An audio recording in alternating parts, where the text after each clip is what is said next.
आज की इस वीडियो में हम बात करने वाले हैं अजय देवगन की नई मूवी जो अभी थिएटर में रिलीज़ हो चुकी है, जिसका नाम है शैतान।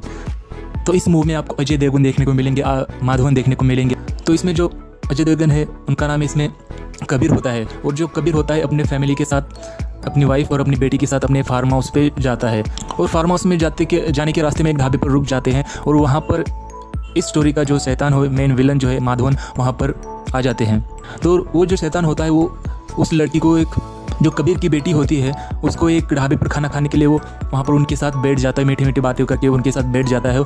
और बातों बातों में जो एक ऐसा खाने का लड्डू होता है उसका, वो उस बेटी को, उसकी कबीर की बेटी को खिला देता है। और वो जो जैसे ही वो खाती है उसके तुरंत उसके वश में आ जाती है, वो जैसा बोलती है वैसा करने लगती है। और फिर बाद में वो अपने फार्म हाउस पर पहुँचने के बाद दूसरे दिन ये भी शैतान अपने उस फार्म हाउस पर पहुँच जाता है, उसके घर में चले जाकर उसके घर में बैठता है।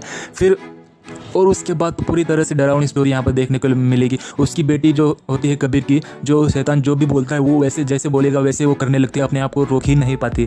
और इस तरह से उस कहीं पर कुछ भी करने को बोलता है, जाकर अपने आप को मारने को बोलता है, कहीं जाकर उस जो कबीर होता है अपने ही पिता को मारने को बोलता है, और अपने जो उसका भाई होता है उसको भी सर फोड़ देती है, वो ऐसा बोलता है। और फिर बाद में इतना मजबूर कर देता है कि वो जाकर ऐसे गैस सिलेंडर तक, जो उसका गैस सिलेंडर खोल के उसके ऊपर बैठ जाती है माचिस। इस तरह से वो मजबूर कर देता है उस माता पिता को, जो उस बेटी को लेकर जाओ बोलने के लिए।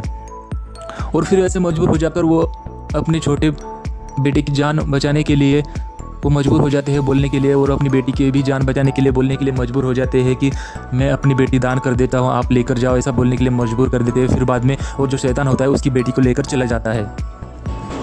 और करते हुए अजय देवगन भी छुपकर उसके पीछे पीछे चला जाता है, क्योंकि जो उसके मोबाइल में उसका एक लोकेशन होता है, जो शैतान का जो मोबाइल होता है उसमें वो एक लोकेशन डाल देता है ताकि वो जो जहाँ पर भी जाता है उसका लोकेशन पता चले, इसलिए। और अपने दोस्त का नंबर उसमें ऐड कर देता है, तो उसके दोस्त के नंबर पे वो लोकेशन आ जाता है। फिर वो लोकेशन ढूंढकर कहाँ वो लड़की को लेकर गया है, जंगल में एक वीरान हाउस होता है, वहाँ पर लेकर चला जाता है। फिर वहाँ पर पहुँचने के बाद अजय जो कबीर होता है वो देखता है कि वहाँ पर लगभग 100 के आसपास लड़कियाँ होती हैं, 108 लड़कियाँ वहाँ पर ऐसे ही जो होते हैं वशीकरण उनके अपने वश में लेकर वहाँ पर लाया हुआ होता है। और वहाँ पर वो काला जादू करके पूरे दुनिया भर अपना राज करने वाला होता है। और उसकी प्लानिंग ये होती है कि एक एक लड़कियों को उस जो अग्नि होती है उसमें भस्म करने का उसका प्लान होता है। लेकिन जैसे तैसे वहाँ पर जो कबीर पहुँच जाता है और उससे फाइट कर लेता है, लेकिन जो लड़कियाँ होती है वो भी उसको रोकने के लिए तैयार होती है, लेकिन पूरी तरह से बेहोश होता है। फिर बाद में वो खींचते हुए उस कबीर को, उस जो शैतान होता है उस कबीर को खींचते हुए लेकर अग्नि में डालने के लिए जाने वाला होता है।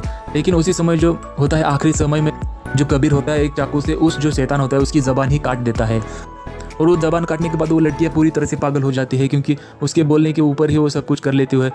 और जो कबीर को मारने के लिए पूरी तरह से उनके ऊपर आ जाती है। और आखिरी समय में जो उसका छोटा बेटा होता है उसके पास एक रिकॉर्डर होता है जिसमें वॉइस रिकॉर्ड किया जाता है, और उसमें उस कबीर की आवाज़ उसके घर में ही वो रिकॉर्ड किया हुआ होता है। और वहाँ पे उसमें एडिट किया होता है कि तुम पहले की तरह हो जाओ, मैं तुम्हें आज़ाद करता हूँ, इतना सब कुछ आवाज़ को एडिट करके उतना ही उसमें रिकॉर्ड किया जाता है। और फिर बाद में वो रिकॉर्डर वहाँ पर वो सब कुछ ऑन कर देता है, बड़ी आवाज़ में वो रिकॉर्ड ऑन कर देता है उसकी ज़बान काटने के बाद। फिर वो आवाज़ सुन के सारी लड़कियाँ धीरे धीरे नॉर्मल हो जाती है, और उसकी बेटी भी नॉर्मल हो जाती है कबीर की। बाद में अपनी बेटी को अपने घर पे लेकर आ जाता है। फिर बाद में पुलिस भी आ जाती है और सारे 108 जो लड़कियां होती हैं उन सबको अपने अपने घर पहुंचा देती है।